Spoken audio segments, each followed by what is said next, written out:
Itu akhirnya saya ambil kesimpulan ini mungkin proyek flyover yang terkendala. Jadi kita sedang mengalihkan pikiran yang selama ini terlampau serius, yang selama ini Ustadz Al-Nok berkecimpung di Yayasan Tabung Wakaf Umat, yang diurus beliau itu 26 program.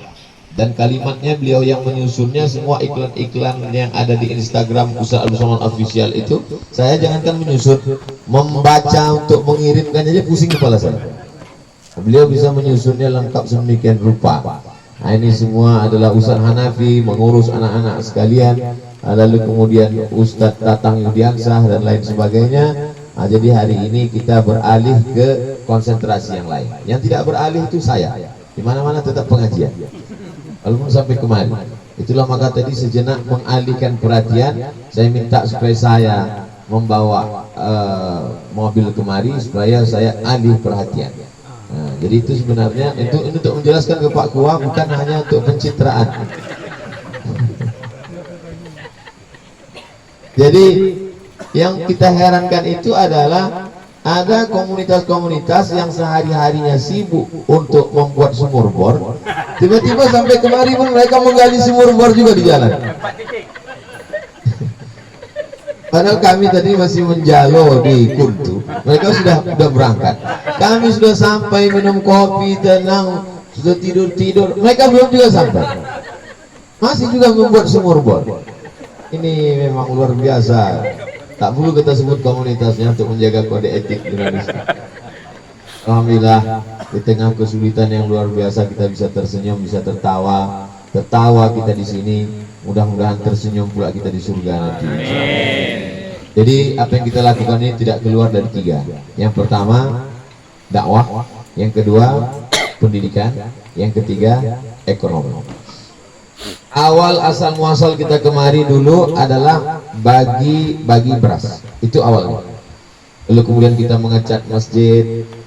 Nekatnya kita kemari justru karena tidak tahu.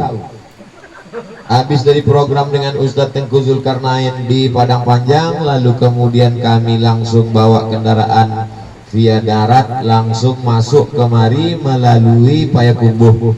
Lalu kemudian bertemu kemari yang tim surveinya sebetulnya tak pernah lewat Payakumbuh. Dan setelah ketemu dengan sahabat-sahabat kawan-kawan Atos, mereka tanya, Ustadz dari mana? Kami dari Payakumbuh. Kenapa tempuh jalur itu? Kami tak tahu. Jadi ternyata melangkah sesuatu memang kita ada manfaatnya, kita tak tahu. Kalau tahu kita justru takut.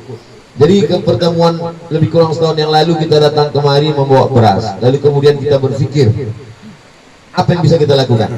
Akhirnya muncul ide, nampaknya bagus kalau semua tamu yang datang kemari ada tempat rest area, dan rest areanya itu ada ibadahnya sekalian, masjid.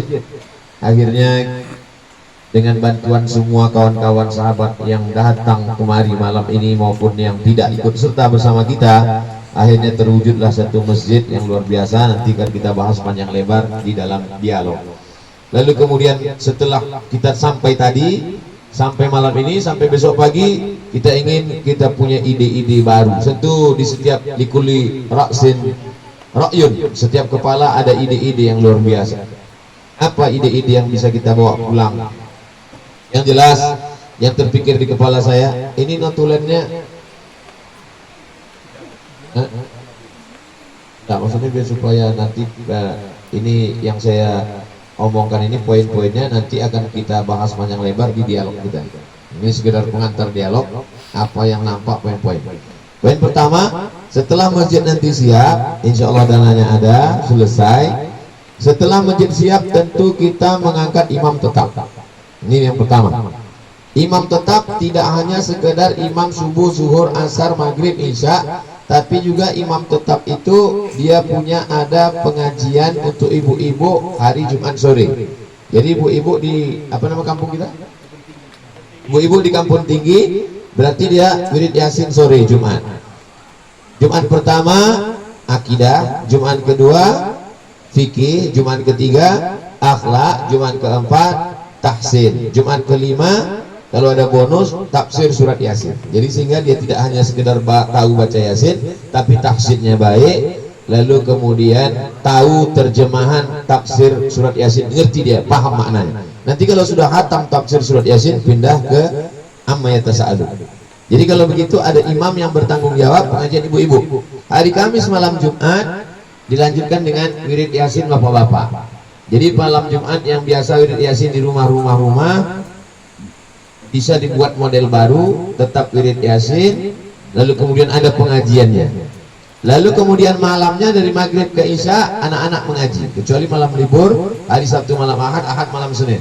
Tentu guru mengaji kita kasih refreshing, healing, mengalihkan pikiran. Maka kalau begitu ada 4 tanggung jawab: menjadi imam, pengajian ibu-ibu, pengajian bapak-bapak, pengajian anak-anak. Tadi kita lihat di samping masjid itu masih banyak peluang untuk membuat kelas. Apakah dengan membuat sekolah baru itu tidak mengganggu sekolah lama? Saya tanya, TK di sini ada, SD ada, SMP ada. Kalau kita buat di situ TK Quran, kita buat di situ SD tahfiz, kita buat SMP, sementara warganya tak banyak. Kita khawatir yang ada ini justru merusak yang ada. Akhirnya berkelahi bersama. Apa tidak baiknya justru kita berdayakan yang ada itu saja? Justru yang tidak ada SMA. Jadi anak-anak di Kebun Tinggi untuk SMA dia mesti jauh sekali keluar. Maka kalau kita buat SMA, kalau begitu maka guru itu paling tidak dia punya 5 tugas pokok: imam sholat, pengajian ibu-ibu sore Jumat, wirid Yasin bapak-bapak malam, anak-anak dari maghrib ke isya kecuali 2 malam libur sepekan, lalu kemudian dia mengajar sekolah. Daripada kita cari ustadz da'i dari jauh, lebih baik anak-anak yang sudah ada di Kebun Tinggi saja kita berdayakan. Jadi yang sudah ketemu dengan kita di masjid 4 orang. Saya tanya, udah semester berapa? Semester 9. Ini kan berarti udah outside. Mestinya semester 7 menulis skripsi, semester 8 semester 7 KKN, semester 8 menulis skripsi, mestinya sudah sidang. Nah ini nanti kita percepat sidangnya. Mungkin juga anak-adik ini menunda karena tak tahu habis ini mau kemana. Daripada tidak jelas di luar daerah, lebih baik membangun kampung sendiri. Jadi begitu nanti selesai, magang dulu di Nurul Azhar untuk menambah hafalan, bagaimana mengelola, bagaimana mendidik, bagaimana mengajar. Magang dulu di Nurul Azhar 6 bulan, setelah itu kembali kemari. Berarti kita mesti siapkan rumah dinas untuk guru, paling tidak 3 kelas. Kalau di Bagan Benio kita bisa buatkan, kenapa di sini tidak bisa? Sementara duit tetap juga ada mengalir sebagai amal jariah. Jadi kalau begitu kita perlu mengangkat guru. Kalau begitu mengangkat guru sekaligus sebagai imam, ada gaji pokoknya, ada rumah dinas, ada 3 kelas, tanah wakaf itu jelas akadnya supaya tidak menjadi masalah di masa akan datang. Itu dakwah sekaligus pendidikan. Adapun tentang ekonomi, jadi saya dengar tahun 2023 jalan itu menjadi jalan lintas. Kalau tadi kita datang setelah menyeberang sungai ke kanan ke Batu Tilam, terus persimpangan 3 letak masjid yang sangat strategis. Kalau terus maka itu adalah jalan lintas Sumatera Barat sampai ke Payakumbuh. Maka berarti ada di antara kita yang menyampaikan ini ke Pak Bupati 50 kota, Pak Datuk Saparudin, Datuk Bandaro. Lalu kemudian kalau itu jalan provinsi, berarti pas jadwal kami nanti di Sumatera Barat, kami minta data lengkapnya supaya kami bisa ngomong bicara dengan Buya Maheldi, supaya akses orang Sumatera Barat bisa dapat kemari. Adapun nanti yang dari sini ke Kuntu, ke Riau, karena ini 2 jalan Sumatera Barat, maka itu kita serahkan ke Pak Repol, karena sama-sama warna kuning, tentu mudah, dia tidak rooming. Nah ini semua, itulah tujuan kita bersama. Jadi saya berharap pertemuan kita malam ini ada datanya. Semua yang hadir bersama kita ini dari komunitas mana, ada nomor, nama, komunitas mana, nomor handphone, sehingga nanti yang sudah hadir ini bisa mengajak yang lain. Dari komunitas yang banyak sekali disebutkan oleh Ustaz Al-Nok tadi, saya yakin dan percaya kalau beban itu berat, kalau kita bersama hujan, nampaknya terkabul doa. yang tadi mengeluh kenapa cuma locah-locah. Ada beberapa yang ingin melihat kenapa waktu Ustaz Somad datang kemarin seolah-olah sedang berada di batu tilam, berada di atas tilam, tiba-tiba ada tirainya. Dan besok pagi insya Allah nampak tirai, air akan mengalir. Tapi kalau di sini mengalir tentu jalan itu juga luar biasa. Siap-siaplah video untuk menambah konten. Hai guys, siap-siap. Jadi memang satu sisi ada kebahagiaan bercampur dengan kecemasan, disitulah indahnya. Ketika dia bercampur aduk menjadi satu, maka malam ini tentu mimpi kita indah semua insya Allah. Jamaah umrah yang dimuliakan Allah, atau selamat cuma dari pasang ini biar seolah seperti jamaah umrah. Nah, itu tentang ekonominya. Tentu itu kalau jadilah jalan itu rest area luar biasa. Tentu kita buatkan kios-kios di situ dan ada menguntungkan bagi masyarakat tempatan. Kita iklankan. Ternyata kunjungan kita yang tahun lalu, foto-foto yang kita posting di Instagram, foto yang sama, foto yang persis 100%, memang foto itulah yang diambil oleh Dinas Pariwisata Pemprov. Saya dikirim linknya. Kita tidak marah, tidak kecewa, dan kita tidak minta ganti rugi. Artinya apa? Padahal sebetulnya yang punya APBD itu kan mereka dengan segala fasilitas, mobil dinas dan segala macam. Gak apa-apalah jadi amal jariah buat kita semua. Dan memang tujuan kita kan ada unsur ekonominya.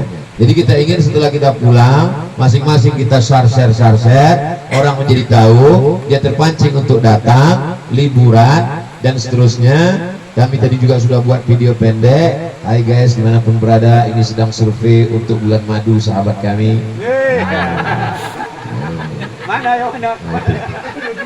Semua cerita kita ini tidak boleh sebut nama, menjaga kode etik jurnalistik. Nah, jadi orang ingin liburan, orang ingin sesuatu yang berbeda. Mas Faiz dari Jakarta, Masya Allah. Gimana kesannya Mas Faiz? Masya Allah, luar biasa. Lalu kemudian dari masjid tadi sampai kemari, Bu Nur Khadijah dari Brunei Darussalam, perempuan. Dari start dari masjid tadi beliau bawa, dalam hati saya sampai tak ke sana. Rupanya saya underestimate, merendahkan. Beliau sampai luar biasa, Masya Allah, tabarakallah. Mudah-mudahan videonya sudah direkam, belum bisa upload dan tolong jangan streaming. Jadi ada unsur ekonominya. Kalau masyarakat sudah tahu berdatangan kemari, maka kios-kios, guest house dan lain sebagainya. Nah, bagaimana itu kita kelola dengan baik, tidak ada keuntungan pribadi bagi kita. Kalau ada penyewaan kios, penyewaan guest house, penyewaan cottage dan lain sebagainya, berapa persen untuk mensupport operasional masjid lengkap dengan gaji guru dan seterusnya tadi. Saya tidak tahu beberapa adik kita lagi yang kuliah di luar, tapi yang jelas yang tadi di IAIN Bukit Tinggi, UIN Suska Pekanbaru, Fakultas Tarbiyah, Fakultas Usuluddin. Jadi memang bidang mereka. Daripada kita mengambil orang luar datang kemari, belum tentu dia tahan. Kalaupun dia tahan, bahasanya mungkin tidak connect adat istiadatnya. Lebih baik adik-adik itu kita berdayakan, dan itu untuk menjaga keberlangsungan generasi yang ada di Kebun Tinggi. Karena kalau tidak, ke depan kita tidak tahu. Kalau daerah ini maju, maka orang luar datang dengan berbagai macam peradabannya, dengan berbagai macam niatnya. Ada yang berniat ingin buka kebun sawit, akan menghabiskan hutan yang begitu indah, yang cantik ini. Nah, itu semua yang paling mengerikan adalah kalau dia sampai merusak adat istiadat, budaya dan agama. Jadi dengan adanya adik-adik sekolah, yang saya sampaikan tadi bukan final, itu baru sekedar wacana apa yang akan kita pilih dari sekian banyak program-program. Maka saya berharap kedatangan kita pertama kita cuma bawa beras dan mengecat masjid, kedatangan yang kedua meresmikan masjid, kedatangan yang ketiga nanti mudah-mudahan masjid sudah ada operasional, sudah berjalan, dan kemudian sekolah sudah terbuka insya Allah, amin ya rabbal alamin. Tapi itu tentu tidak bisa seperti di Bagan Benio. Kenapa kita bisa gaji guru sekian setiap bulan dan sekian guru membangun rumah dinas dan kelas? Karena di situ ada kerjasama Basnas Kabupaten, Kota, Provinsi, ada kerjasama Dewan Dakwah, ada kerjasama dengan Yayasan Tabung Wakaf Umat. Dan hari ini yang hadir di sini lebih banyak daripada ketika ke Bagan Benio. Di sini ada Dewan Dakwah, di sini ada Basnas Provinsi, di sini ada komunitas Kampar Berbagi, dan ada komunitas sahabat-sahabat dari berbagai macam komunitas. Ke depan, kalau kita datang untuk yang ketiga kali nanti ke depan, maka kita tawarkan semua komunitas, tapi tentu dengan tidak merendahkan. Ada beberapa komunitas walaupun keinginan mereka kuat, kita tidak bisa bawa kemari. Salah satunya adalah komunitas sepeda ontel, komunitas Kap 70, komunitas Vespa, komunitas Harley Davidson. Itu memang tak bisa kita bawa. Nah, yang bisa kemari ini hanya 4x4 dengan komunitas trail, terabas. Kalau ada komunitas tong setan mau ikut bisa. Itu. Insya Allah kita syariahkan menjadi tong setan syariah. Yang dimuliakan Allah Subhanahu Wa Taala. Sebetulnya saya buat begini nih biar supaya kawan-kawan tidak terlalu tegang kali memikirkan jalan pulang besok. Nanti saya ajak ketawa-ketawa. Biar urat saraf itu jangan. Nah, terutama Bang Iqbal yang asam uratnya udah naik dari awal gara-gara terpuruk masuk ke dalam. Gak apa-apa Bang Iqbal, itu baru mukadimahnya aja. Yang sesungguhnya itu besok Bang. Itulah mengapa kita bawa imam khusus hafal Quran anak kita, supaya kita memang betul-betul khusyuk tahajud malam ini, supaya segala kesulitan kita dimudahkan Allah SWT besok. Dan tentu saja seperti kedatangan yang pertama, kalau hujan malam tentu air sungai naik. Kalau air sungai naik, mobil tak bisa keluar. Maka siapapun yang nikah hari Senin, Pak Kua di sini. Ini. Kalau saya memang karena saya sudah tahu Senin, Selasa, Rabu saya memang kosong, tak ada jadwal. Nah, itu. Sementara Pak Kua agak sulit, mau nelpon ke air tiris tak bisa. Nah, ini apa boleh buat. Nah, tapi Pak Kua tenang. Kenapa? Insya Allah kalau berdiri di dekat jembatan itu besok, Babinsa Insya Allah datang buat trail. Nah, apa yang saya alami dulu, alami juga lah Pak Kua. Naik motor 4 jam di tengah jalan berlumpur, itu memang sesuatu yang susah untuk dilupakan. Masya Allah, tabarakallah. Saya yakin kita semua lelah, saya yakin kita semua capek, tapi begitu sampai di sini kita dalam keadaan fresh, segar bugar, sehat walafiat, merasakan bagaimana indahnya mandi dengan air kulkas, bisa bersama sholat berjamaah, duduk dengan tenang. Dan kalau kita renungkan ucapan Ustaz Alam tadi luar biasa. Kita sedang berada di alam terbuka, maka hormati alam sekitar, baik yang nampak maupun tak nampak. Gitu. Jadi Ustaz Alam ini ada juga unsur nakut-nakutnya gitu. Apalagi yang kamar di atas dekat gua Batman.